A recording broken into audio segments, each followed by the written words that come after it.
সুপ্রিয় চাকরি প্রত্যাশী, তোমাদের জন্য একটা হট নিউজ। পিএসসি কর্তৃক বিগ নন ক্যাডার সার্কুলার প্রকাশিত হয়েছে, যার মধ্যে সবচেয়ে বেশি পদসংখ্যা হচ্ছে প্রাইমারি প্রধান শিক্ষক, 1122টি, অর্থাৎ 1122টি পদ। যদিও এই 1122টি পদের ভিতরে 11 গ্রেড এবং 10ম গ্রেড দুইটাই আছে।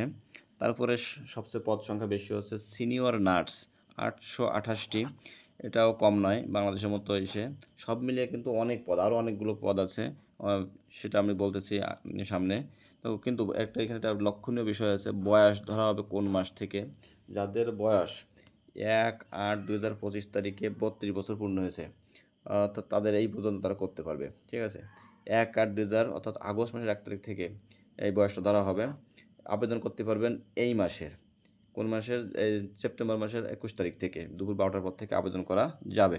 ঠিক আছে, আবার আবেদন শেষ কিন্তু হচ্ছে আগামী মাসের 20 তারিখ, অর্থাৎ 1 মাস, 20/10/2025 সন্ধ্যা 6টা পর্যন্ত আবেদন করা যাবে। এটা কিন্তু খুবই গুরুত্বের সাথে নিতে হবে। অনেকে চিন্তা করেন যে সময় আছে সামনে, শেষের দিক যে করবো। ঠিক আছে, দেখা যাক সময় এটা মিসিং হয়ে গেছে সার্ভারের ফল্টের কারণে।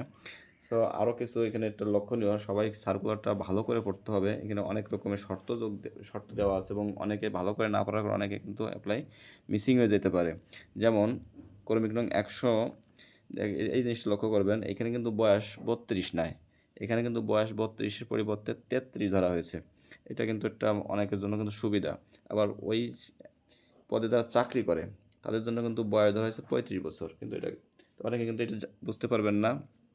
সবাই চিন্তা করবেন যে এটা 32 বছর, কিন্তু কিন্তু তা নয়। আবার 127 নম্বর যে সিরিয়ালটা আছে, এইখানে যে senior instructor technical training star, এইখানে কিন্তু কোনো বয়সেরই উল্লেখ নেই, কইছে শিথিলযোগ্য। অর্থাৎ এইখানে যারা অ্যাপ্লাই করবে তাদের বয়স গণ্য, মানে এখানে শিথিল করা, মানে তুমি করে দেখতে পারবা যে 32 না 33, 34, 35 নিয়ে নিতে পারে। ঠিক আছে, আবার 130 নম্বর যেটা, এইখানে কিন্তু আরেকটা জিনিস, জনসংযোগ কর্মকর্তা, এখানে কিন্তু 5 বছর শিথিলযোগ্য।